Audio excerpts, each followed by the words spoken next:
হ্যাঁ, আশা করি সবাই ভালো আছি। আমিও ভালো আছি। এবারের ভর্তি পরীক্ষাটা একটু ফিরে দেখছি। ফিরে দেখা ভর্তি পরীক্ষা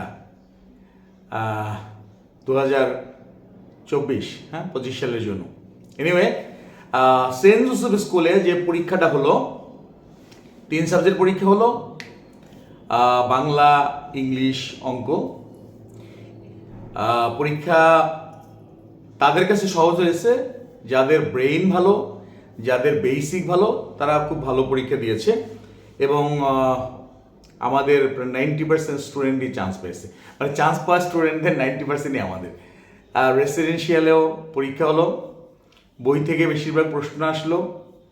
এনিওয়ে, যে কথা বলছি তা হলো সেন্ট জোসেফ স্কুলে যে পরীক্ষাটা হলো সেখানে কিন্তু একটা ট্রান্সলেশন দেওয়া ছিল প্রেজেন্ট পারফেক্ট কন্টিনিউয়াস টেন্স থেকে। সো বুঝতে পারতেছি যে প্রেজেন্ট পারফেক্ট কন্টিনিউয়াস টেন্স এটা বেশ হার্ড, হ্যাঁ। আচ্ছা, সো যাদের বেসিকটা ভালো ছিল তারা লিখে আসছে, চান্স পেয়েছে। কয়েকজন অবশ্য ভালো স্টুডেন্টও চান্স পায় নাই, যেহেতু সিট কম। বাংলাতে 120 আর ইংলিশ ভার্সনের জন্য 60টা সিট। সো পরীক্ষা যারা নেক্সট ইয়ার প্রিপারেশন নেবে অবশ্যই তাদের বেসিকটা ভালো থাকতে হবে, ইংলিশ গ্রামার ভালো থাকতে হবে, রিঅ্যারেঞ্জ জানতে হবে, বাংলা ইংলিশ দুটোই, এবং যে ওয়ার্ড রিঅ্যারেঞ্জ, তার মানে কয়েকটা লেটার এলোমেলো দেওয়া থাকবে, সেগুলো সাজিয়ে একটা ওয়ার্ড তৈরি করতে হবে। এই জিনিসটা খুবই ইম্পর্টেন্ট এবং অনেক সময় আমরা এটা বুঝতে পারি না যে কি হবে। এইগুলো যখন করবে তখন কি করবে, চেষ্টা করবে বইয়ের ওয়ার্ডগুলো মনে করতে, তাহলে কিছুটা সহজ হবে। যে বইয়ের ওয়ার্ডগুলো এরকম আছে, যেমন হতে পারে যে এটা আছে কমেন্ট, ও কমেন্ট, হ্যাঁ, একটা ওয়ার্ড আছে কমেন্ট, লাইক দিস, ট্যালেন্ট, হ্যাঁ, কিংবা আরও বেশ কিছু ওয়ার্ড আমাদের বইয়ের ভিতরে অনেক ওয়ার্ড আছে, সেই একটু বড় বড় ওয়ার্ডগুলো অবশ্যই 2 অক্ষরের, 2টা লেটারের বা 3টা লেটারের ওয়ার্ড না, একটু বড় বড় যে ওয়ার্ডগুলো আছে সেগুলো নিয়ে একটু চিন্তা করতে হবে, হ্যাঁ, গ্রেডিংস লাইক দিস। আচ্ছা, সো পরীক্ষা ভালো করার জন্য সব থেকে প্রয়োজন, আগামী বছর যারা পরীক্ষা দেবে প্রথম থেকেই বলছি যে তাদের বেসিকটা ভালো করতে হবে। যে কোনো জিনিস আসুক পরীক্ষাতে যেন লিখে আসতে পারে, লিখে না আসতে পারলে কিন্তু হবে না। ওকে, যদি কেউ লিখে আসতে না পারে, মানে একটা আনসিন কিছু দিল, লিখে আসতে পারছে না, তখন কিন্তু হবে না, তাহলে কিন্তু পরীক্ষায় চান্স পাওয়া যাবে না। বেসিকটা ভালো করতে হবে প্রথম থেকে, তাহলেই কিন্তু পরীক্ষায় চান্স পাওয়া যাবে, হ্যাঁ, পরীক্ষার মানে ভালো করা যাবে এবং স্কুলে চান্স পাওয়া যাবে।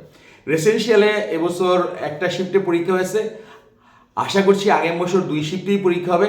সো এখানে বেশিরভাগ জিনিসগুলোই বই থেকে এসেছে। ভাইবা কিন্তু 2 স্কুলেই হয়, সেন্ট জোসেফে হয় পরীক্ষার আগে, আর ডিআরএমসি রেসিডেন্সিয়ালে হয়েছে পরীক্ষার পরে। ভাইবাতে কিন্তু বেশ হার্ডই করেছে, আমার একটা স্টুডেন্টকে বেশ কনফিউজ করেছিল, কিন্তু সে সব উত্তরগুলো দিয়ে এসেছে।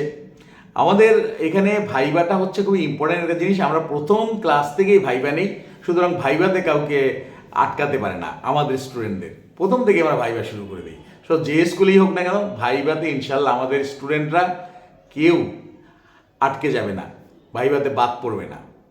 ওকে, আর আমাদের এডমিশন শুরু হয়ে গেছে, অলরেডি অনেক বাচ্চা ভর্তি হয়ে গেছে। যারা ভর্তি হতে চায় তারা ইমিডিয়েটলি যোগাযোগ করবে। Class 1 it's a very special batch and I like this batch very much, কারণ ওরা ছোট, ওদেরকে পড়াতে খুব ভালো লাগে। ক্লাস 1-এর এটা প্রি অ্যাডমিশন, আমাদের কিছু বাচ্চা এবার 1 থেকেও কিন্তু চান্স পেয়েছে, 1 থেকেও কিন্তু কয়েকটা বাচ্চা চান্স পেয়ে গেছে। সুতরাং বুঝতেই পারতেছি যে আমরা ওভাবেই ওদেরকে প্রিপারেশন দিই, এটাকে আমরা বলি প্রি অ্যাডমিশন ব্যাচ। তারপরে 2-এর ব্যাচ যেটা, সেটা তো অ্যাডমিশন ব্যাচ, সেখানে অনেক মেয়েরাও পড়ে বেসিকের জন্য, বেসিক ভালো না হলে কেউ চান্স পায় না। তারপরে 3-এর ব্যাচ আছে, 4-এর ব্যাচ আছে, 5-এর ব্যাচ আছে, এবং একটা ব্যাচ আছে 4 মাসের বেসিক কোর্স। ওকে, সেখানে 6, এই ব্যাচটা আমরা ওখানে রাখবো পার্মানেন্টলি। তো প্রথমে 4 মাসে আমরা অন্য অন্য বাচ্চাদেরকে ওখানে নেই 4 মাসের জন্য, তারপরে আমরা 6-এর বাচ্চাদেরকে রাখি। এ হলো আমাদের সিস্টেম, আমাদের basic English plus basic grammar. এখন অনেক সময় অনেকে বলে যে বেসিক ইংলিশ কি শুধু গ্রামার নাকি? না, শুধু গ্রামার কখনো বেসিক ইংলিশ না। বেসটা কি? বেস ভালো বলি না না, বেসটা কি? বেস হচ্ছে সব কিছু, রিডিং, রাইটিং, লিসেনিং, হ্যাঁ, তারপরে সব কিছু মিলিয়ে তার pronunciation is very important. Pronunciation, okay, pronunciation is very very important. আমরা অনেক সময় এমনভাবে প্রোনাউন্সিয়েশন করি, একদম মানে বরিশালের টান দিই বা নোয়াখালীর টান দিয়ে আমরা, এটা বাংলাতে হয়, ইংলিশে এরকম নাই।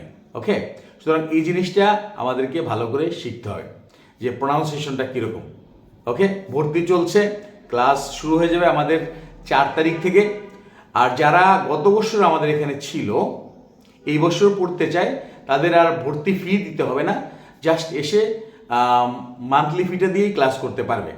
সবাই ভালো থাকবে, শেয়ার করবে ভিডিওটা, সবার জন্য শুভকামনা। Bye bye, take care.